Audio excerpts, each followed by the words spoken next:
Aujourd'hui, nous allons parler des œuvres d'André Gide.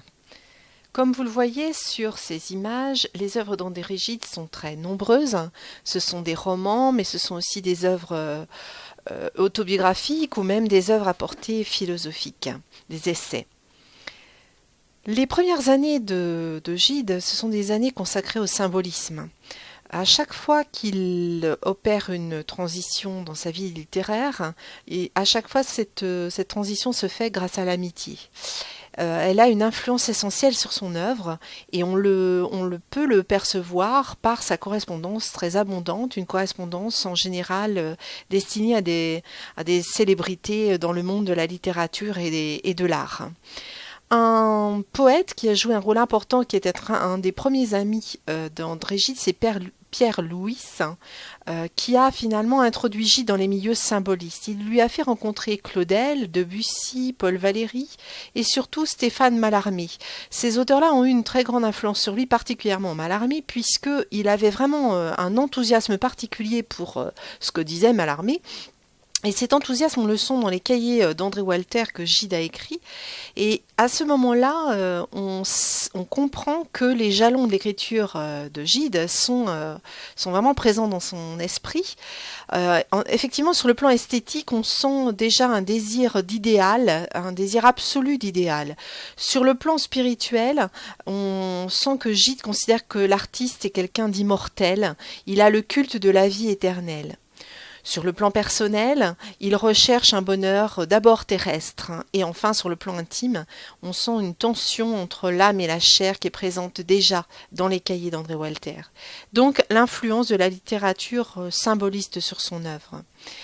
En 1893, il rompt avec les symbolistes. En effet, il voyage avec Paul Laurens, un autre de ses amis, et à ce moment-là, il a un véritable élan contre les valeurs bourgeoises et chrétiennes, mais aussi il comprend l'importance des sens pour lui et dans sa vie, et ça va faire évoluer son œuvre. Ça va même provoquer une véritable rupture avec ses œuvres précédentes et lui donner un nouvel élan créateur.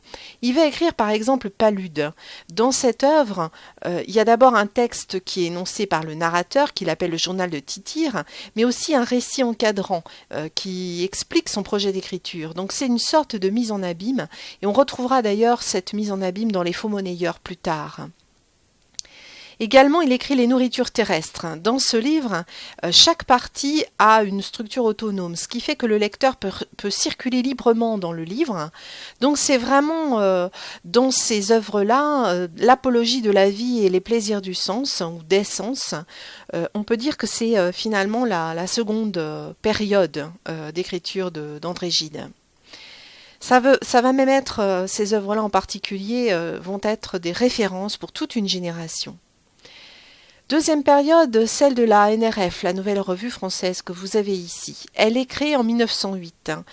Il va s'associer pour créer la NRF avec 5 de ses amis, dont Drouin, Ruyter, Schlumberger, Copeau et Géon. Ils vont avoir comme objectif de promouvoir la littérature et d'être finalement un guide pour les lecteurs. Et surtout, ce qui va les caractériser, c'est qu'ils refusent les dogmes, ils refusent les écoles, ils veulent être indépendants, en particulier vis-à-vis des politiques. Gide va avoir un rôle particulier. Il fixe le cap moral et idéologique de la NRP. Il y publie ses récits. On voit ici sur l'image qu'il va publier grâce à la NRF la première partie de La Porte étroite. Il va également accueillir les jeunes auteurs, ceux qui sont peu connus à l'époque, Romain, Alain Fournier, Marcel Proust, Jean Giraudoux, Roger Martin du Gard. Vous voyez à quel point Gide a le talent de reconnaître les futurs grands écrivains. Il est au cœur, grâce à la NRF, des débats littéraires. Ça veut dire concrètement qu'il va s'opposer à André Breton d'abord, au dadaïsme, qui est l'ancêtre, si on peut dire, du surréalisme. Il va même s'opposer plus tard aux surréalistes. Il les tourne en dérision dans Les Faux monnayeurs, dans la scène du banquet des Argonautes. Donc l'ANRF est un moyen pour lui de dénoncer, de critiquer certaines tendances littéraires. Et en 1940, il s'éloigne définitivement de l'ANRF parce que le nouveau directeur, Drieux-La Rochelle, est un collaborationniste. Il est proche de l'idéologie fasciste, ce que refuse André Gide. Donc, il part de la NRF à ce moment-là. Autre période, la période de la recherche du roman total, une forme de maturité dans l'œuvre de Gide. Il continue en écrivant à expérimenter des choses pour aboutir au roman dont il rêve. La porte étroite est un récit qui va avoir une importance particulière, écrit donc en 1909. Dans ce récit, il raconte le jeu amoureux de deux personnages et il va mêler le récit à la première personne et le journal intime. Il explore à ce moment-là différentes formes de subjectivité. Il mêle les voix dans son récit. Maurice Blanchot va dire à ce sujet « On reconnaît le souci de faire servir la littérature à une expérience véritable, expérience de ses pensées, pour les écarter, les tenir à distance, les essayer en les confiant à une existence autre. » Peut-être a-t-il déjà ici, Gide, dans l'idée de peut-être de faire parler le personnage d'Édouard. Gide avance ainsi peu à peu dans la constitution d'une œuvre nouvelle sur laquelle dans laquelle il essaierait une diversité de points de vue et de personnages. Il a l'ambition de créer, il le dit en 1900, un microcosme complet, étrange, où toute une complexité de la vie se retrouve. En 1914, il écrit Les Caves du Vatican. Cette œuvre, c'est un véritable récit satirique, une œuvre là encore un peu hybride entre roman noir et réaliste, fantaisiste en tout cas, qui va être contre toutes les formes de fanatisme, d'obscurantisme. C'est un succès relatif. Gide à ce moment-là se sent incompris. Il écrit un peu plus tard Les Faux Monnayeurs. Dans Les Faux Monnayeurs, c'est le seul roman que Gide assume lui-même. C'est selon lui son seul roman. Il écrit dans la foulée le journal Les Faux Monnayeurs.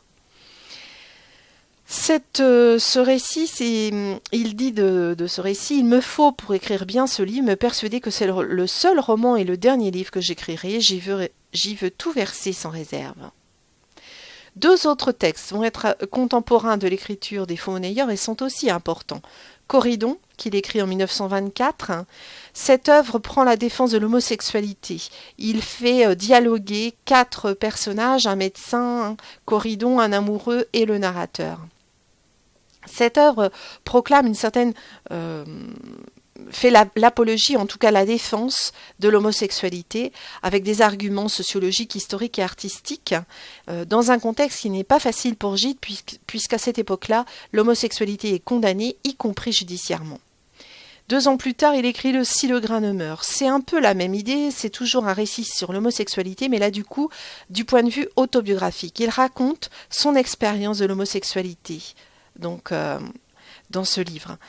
Donc c'est un aveu évidemment public qui est risqué, il subit de très nombreuses attaques contre lui. Puis vient la dernière partie de son œuvre, l'engagement. Il va s'engager à de multiples reprises sur de nombreux sujets. Dès la fin de la rédaction des Faux Monnayeurs, il s'embarque pour l'Afrique avec Marc Allégret, son amant, et il va rédiger Voyage au Congo et le retour du Tchad. Dans ses œuvres, il montre l'horreur des travaux forcés et l'injustice du système colonial. Il va obtenir, par exemple, la fermeture de certaines concessions coloniales et il va libérer 120 000 hommes de l'esclavage. On peut dire que donc son œuvre a une certaine efficacité. En 1912, il est juré au Palais de justice de Rouen. Il va publier Les Souvenirs de la cour d'assises en 1914 et dans cette œuvre, il critique la bourgeoisie bien pensante et la justice. Il prend également la défense des femmes, en particulier Mélanie Bastian, qui va être enfermée pendant 25 ans par sa famille pour avoir aimé un homme hors mariage. Dans cette œuvre, donc, il prend la défense de cette femme. Donc plus généralement, il se consacre au témoignage, aux réflexions, à l'analyse de faits divers. Il multiplie les lettres, les articles, les essais. C'est vraiment un auteur qui va s'engager dans la dernière partie de sa vie et de manière très efficace. Donc Gide, on peut dire qu'il a écrit une œuvre vraiment protéiforme et c'est une œuvre évidemment très importante parce qu'elle a fait avancer de nombreuses causes. Voilà ce qu'on pouvait dire sur l'œuvre d'André Gide.